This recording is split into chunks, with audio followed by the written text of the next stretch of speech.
అండి.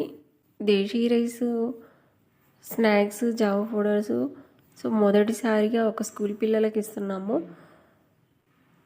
సరస్వతి శిశు మందిర్ ఖైరతాబాద్లో వారి స్కూల్ పిల్లలకి దేశీ రైస్, జావా పౌడర్లు, లడ్డూలు ఇవ్వాలనేసి రామానందం సార్ గారు అనుకున్నారు. లాస్ట్ 4 months బ్యాకే వారికి శాంపిల్స్ ఇచ్చామన్నమాట. పల్లి చిక్కీ, బ్లాక్ రైస్ లడ్డు, రక్తశాలి అరిసెలు, జావ చేసి పంపించానమాట. సో వారికి చాలా బాగా నచ్చాయి. ఇప్పుడు స్కూల్ పిల్లలకి 10th క్లాస్ వారికి ఇవ్వాలి మేడం, మీరు ఒకసారి వచ్చి చెప్పండి అందరికీ అన్నారు. సో నేను వెళ్ళేసి చెప్పేసి వచ్చానమాట. నేటి బాలలే రేపటి పౌరులు, వారికి విద్యతో పాటు ఆరోగ్యం కూడా చాలా ఇంపార్టెంట్. సో ఈ రోజుల్లో ప్రతిదీ కూడా మనం తీసుకుంటే అన్నీ కల్తీనే ఉన్నాయి.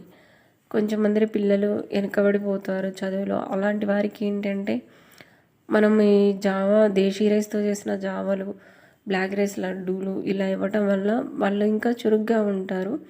సార్ ఎప్పటి నుంచో ఈ దేశీ రైస్ని వాడుతున్నారనమాట.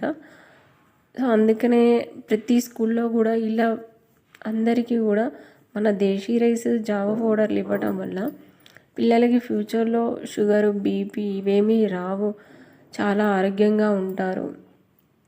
సో అక్కడికి వచ్చిన ప్రతి ఒక్కరికి కూడా వాటి గురించి చెప్పానమాట. సో అందరికీ నేను రక్తశాలి అరిసెలు అయితే తీసుకొని వెళ్ళాను. సో అందరికి కూడా చాలా బాగా నచ్చింది.